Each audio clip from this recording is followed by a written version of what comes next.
Oh my gosh. Then what happened? Oh, then I had to put up my jokes. Were you scared? Oh, of course I was scared. He was enormous. As big as a house. Oh, it's even bigger than a house. Like as big as like a whole building big. Oh.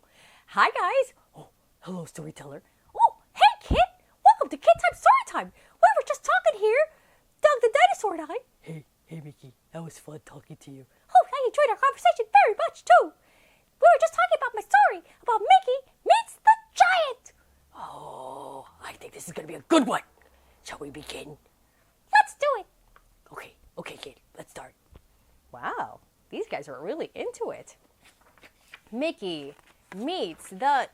did you notice my watch? See, it's my special Disney watch just for the occasion. Here we go. Once upon a time, there lived a brave woodcutter named Mickey. Ha ha, that's me.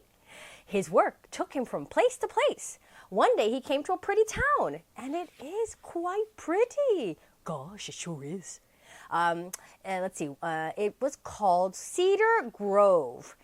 Oh, these hills are just full of sweet smelling trees, he thought. I can sell that wood. I'll make a lot of money. But first, I must be sure my axe is sharp. Of course, you need a sharp axe to cut a tree. So the woodcutter walked through the streets of the town. There were many people in the street, and everyone looked very upset. Whatever will happen to us? One woman cried. We must find someone who can beat the giant, yelled a man. Why is everyone so afraid of this giant? What has he done? Asked Mickey. The people told him about a night when the giant decided to have a little fun. While they lay sleeping, the giant began to whistle, and when he whistled, the wind blew. He whistled through their windows. The wind blew through their homes. It blew all the sleeping people right out of their beds. That's not whistling a happy tune. Mickey didn't like that story very much, and he didn't like the next one at all. One day, the giant wanted to play. He jumped rope in the fields. They had just been planted. He made footprints all over the fields. And that night it rained. And the next day the fields were covered with foot-shaped lakes. That means everything they planted was ruined. It was overwatered. When the giant saw his footprints filled with water, he began to laugh. He laughed so hard that he fell down. He rolled on the ground. He laughed some more. Everything for miles around shook as he laughed. Well, this was just too much for the animals in the forest. They were so afraid that they ran for their lives. Now there are no animals in Cedar Grove, said the giant, and soon there will be no people. Ho, ho. Well, obviously this giant is anti-people and anti-animals. Selfish. Oh, what a terrible giant, thought Mickey. Just then, a wagon came racing into town. It stopped. The driver jumped to the ground. He told Mickey his story. I was taking my family away from Cedar Grove, but a huge boulder rolled right onto the road. It was so big, there was no way around it. I looked up to see where it came from. There stood the giant. Oh, this just gets worse and worse. The giant laughed very hard when he saw that I was afraid. His laugh was as loud as thunder. My horse was so scared that he turned right around. He ran as fast as he could, back here to Cedar Grove. The giant had blocked the only way out of town. Now the people of Cedar Grove were trapped. Oh no. Well, the brave woodcutter, that's Mickey, had heard enough. Oh, let me face the giant, he said. I've beaten bullies before. I'll do it again. Everybody laughed at the woodcutter. You could not beat this giant, said a kind policeman, but I do think you must be a very brave young man. Stan Doolittle is the man to do this, said the policeman. I remember the time that Stan ran a mean old bear out of Cedar Grove. Stan stepped out to the front. I'll show the giant who's boss, he said. But it was not long before Stan came running home. He was dripping wet and he was very upset. The giant had picked up poor Stan by his hair and dropped Stan right into a cup of tea. Well, that's just rude, big old bully. So, the people called a town meeting. Those are always very effective. This time, they picked the tallest man in Cedar Grove to challenge the giant. But Tall Tom was not a brave man. He did not want to meet the giant, but at last, off he went. You know he's coming back right away, don't you? Before the townspeople could count to 3, Tall Tom came running back.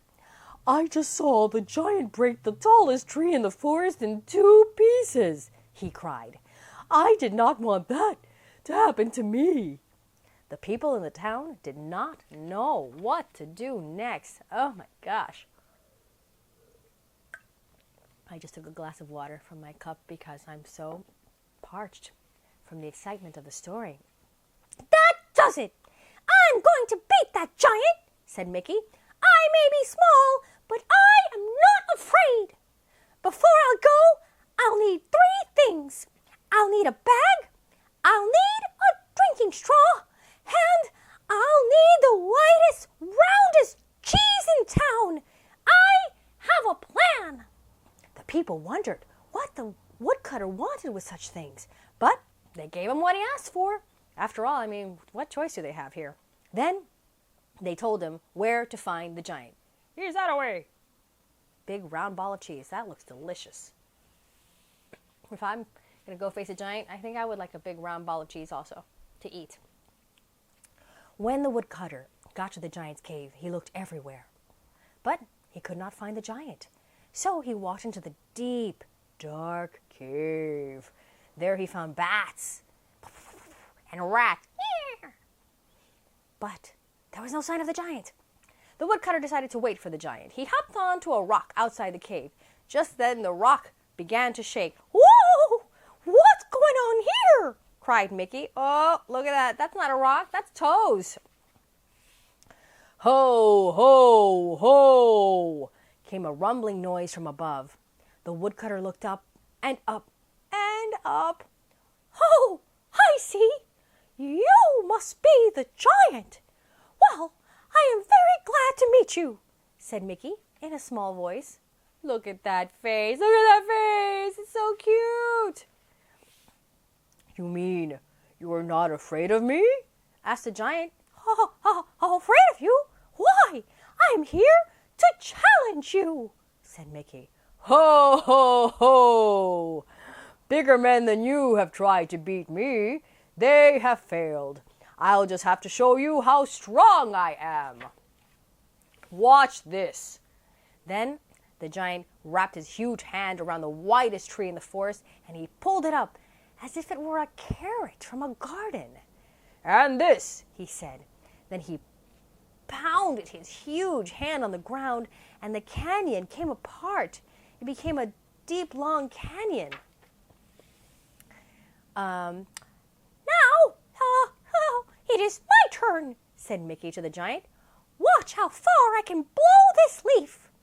"A leaf?" yelled the giant. "I could blow down 50 trees with one breath." And the giant went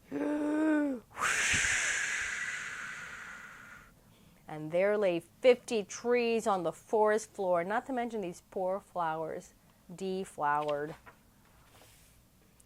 Mickey now knew his plan would work. "Not bad," he told the giant. "Now it's my turn. Watch how far I throw the stone." "That is just a pebble," said the giant. "Step aside." The giant bent down to pick up a boulder. Oh, that is such a tiny rock," cried Mickey. "Why not throw the one over there?" Mickey pointed to the very boulder that was blocking the road to Cedar Grove. The giant gathered all his strength. He knew that boulder far, far away, and now he threw that boulder far, far away, and now the road was no longer blocked. How about that? "Oh, my plan is working better than I had hoped," Mickey thought. He reached into his bag and he pulled out the straw. "Watch this," he said to the giant. "I'm going to drink all the water in this pond." Straws and ponds are for weaklings, said the giant. I can drink a lake. Oh, can you drink all those foot-shaped lakes in the planting fields? Asked Mickey. Watch me. And with that, the giant drank all the water in each and every one of the lakes. Ha! He's fooling him into setting the people free, little by little. Now the giant was tired, and he was so full of water that he was about to burst. Well, here's an easy one for you, said Mickey.